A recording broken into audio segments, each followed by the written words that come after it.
Here I have XIAOMI Redmi K40, and today I'm going to show you how to take screenshot on this device. So to do this, firstly, you have to open screen which you want to capture. For example, it could be app list, and then hold down combination of keys, power key and volume down at the same time for about a second like this.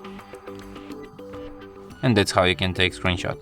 Let me show you one more time. Power key, volume down at the same time, and a screenshot will be taken. So if you want to find your screenshots, just go to the gallery and then find them in the screenshots album, and here they are. And from here you can share, edit or delete your screenshots. And that's it. Thanks for watching. If you find this tutorial useful, don't forget to hit that like button and subscribe to our channel.